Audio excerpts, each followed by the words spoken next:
So you can kind of harp on about how the nice people are not really nice. You know what I mean? And go into their dialectics and the career based aspect of NLP, because typically you would use NLP to break the ice and put yourself in the life or the path of an object of desire, like another human, a person, right? But they don't seem to be on that, which is, I'm not saying that they're dumb. If you, like, I'm not saying that they're even not, like, if a dog ran out in the street, like, they're not going to be like, ooh, you know what I mean?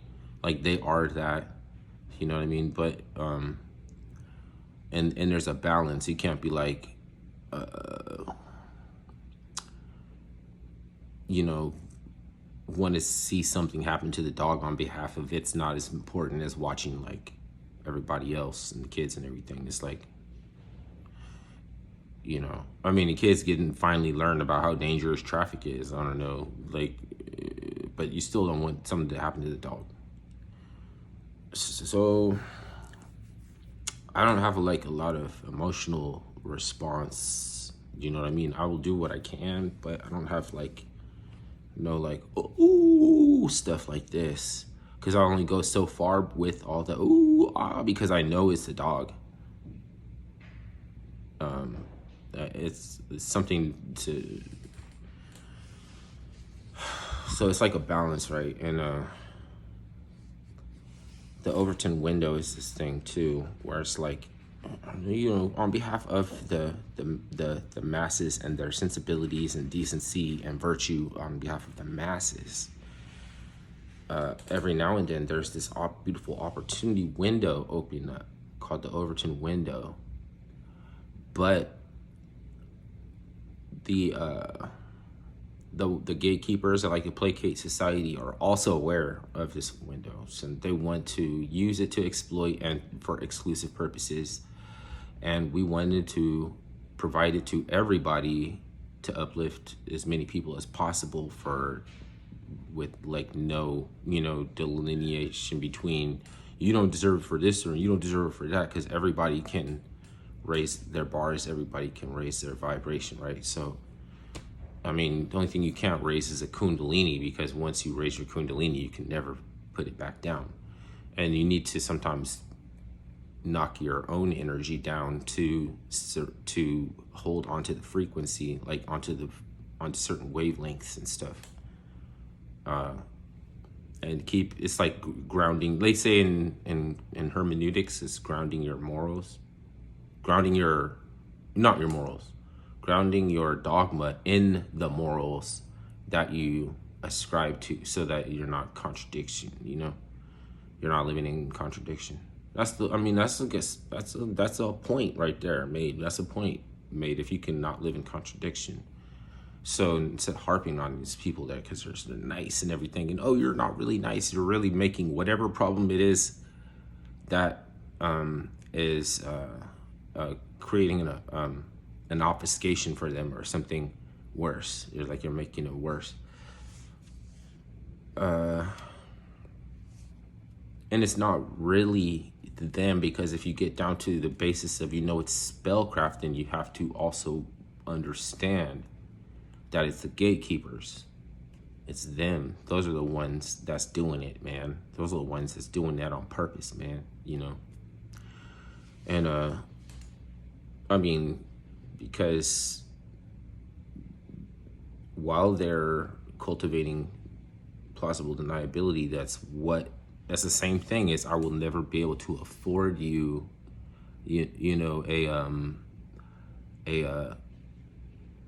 what's it called? Any type of like advice, you know what I mean? Like I'm working on dialectics over here, and you kind of like working on stoicism, and you're kind of working on like hermeneutics, and like you're trying to say what is a virtue and stuff, and should you have duties, and do you believe this, or is it preference based, or something? Is this reality grounded? Like, isn't you're trying to do all this stuff, and we're trying to manufacture consent. That's what the gatekeepers are doing, right? Because you look at this shit and it doesn't balance out. It's like, okay, there's all this productivity and everything, but why is then there has to be, you know, like, okay, you're paying rent based on how dangerous it is. So if you want to save rent, if you want to save on rent, go live where it's more dangerous.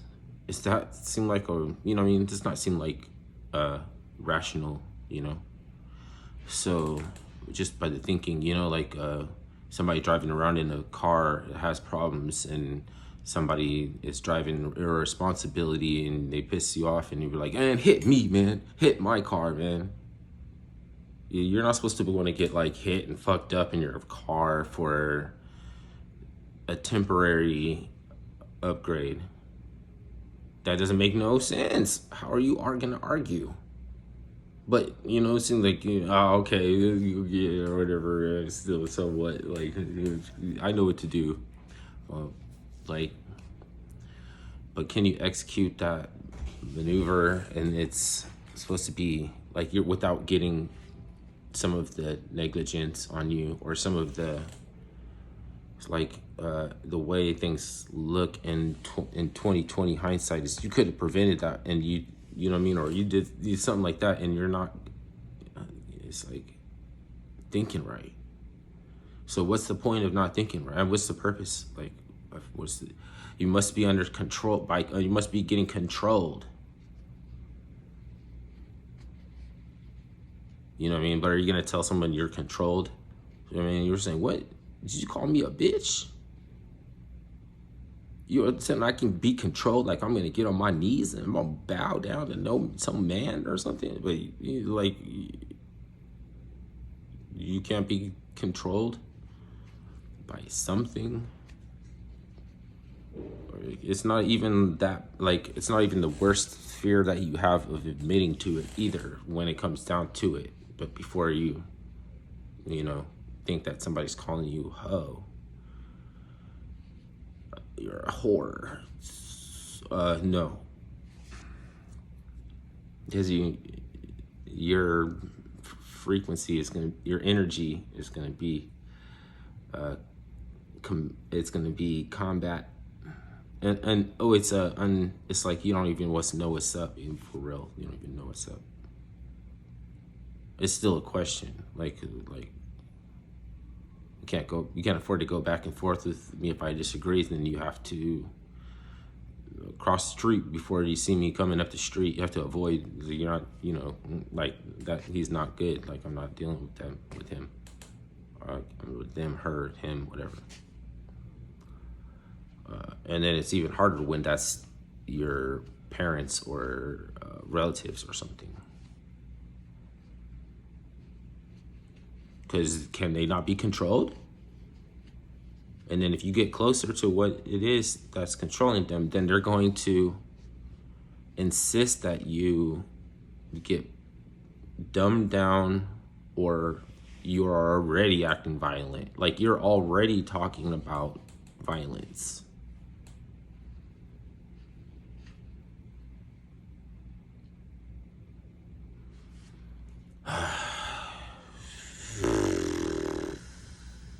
So you gotta get smart, like, and save energy. Conserving energy could be all it's about. If you're conserving energy and other people are looking for ways to conserve energy, and then for some freak bizarre reason, man down, you know, something happens to somebody whose thinking is not uncalled for, like moving erratic with no, like, you're not considering people's safety or whatever, they're gonna get upset over that, and they're gonna stand up on your behalf. It's like, it would be alarming if, because, you know, what, like, freak accidents and shit like that. Now they're trying to convince us that planes crashing is regular. it's like just driving. They're just trying to drive a news cycle. I think that they are allowing more planes to crash or something. You know what I mean? Because also, Putin is a little bit different psychology. Like, even if he knows you don't believe he didn't use surface to air and take down Prigozhin's airplane, like he still knows you know he did it, but he's saying nah. So planes be just fucking up all left and right. The fuselages just be disappearing. I don't know, like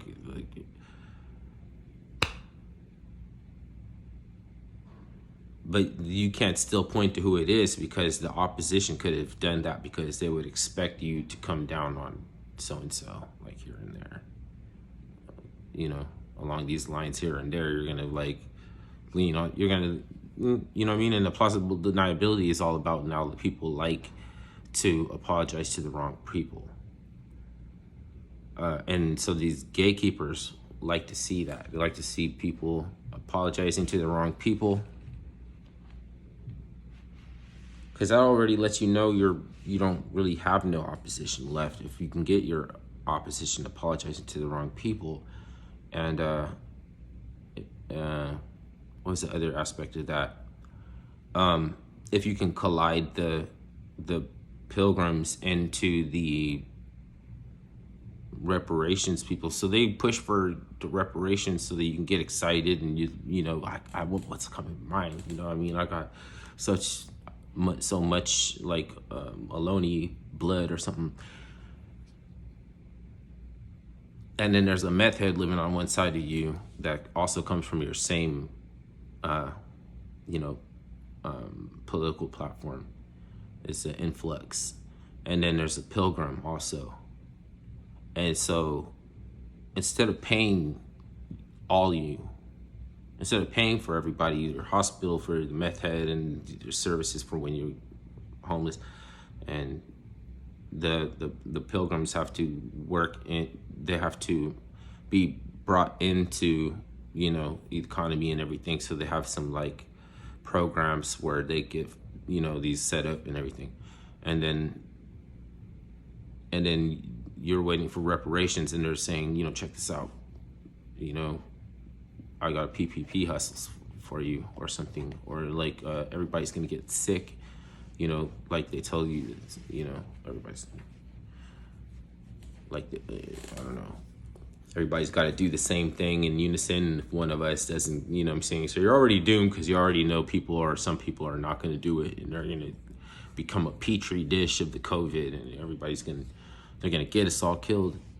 And so you guys are all going to be like having cortisol spikes at the same time off different, trying to get your ground your morals in some form of belief systems, and you don't have really none of that, because you're all preference based. Instead of looking at it, instead of looking at what's the true version of compassion, you're saying, I'm nice, I'm mindfulness, and we're gonna flatten the curve. And they don't have to pay none of y'all, because you're gonna end up becoming a ward of the state. They already have so many financial, you know, concerns with your caretaking. You want care? Would you like to be affirmed and to have care and someone that, you know, represents you and everything like that?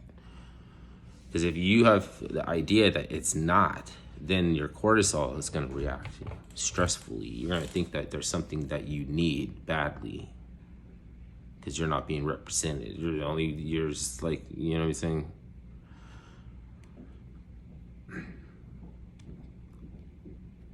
So then the words directly that they choose to use betrays their intent. So if you get down with it, then they delight in the fact that you're stupid. We told you that all the time that we wanted you to be terrified. We were always telling you that we're not scaring you, but we are scaring you. I mean, listen to what we're trying to say though, because we're not going to come down on you, but we are coming down on you. You understand?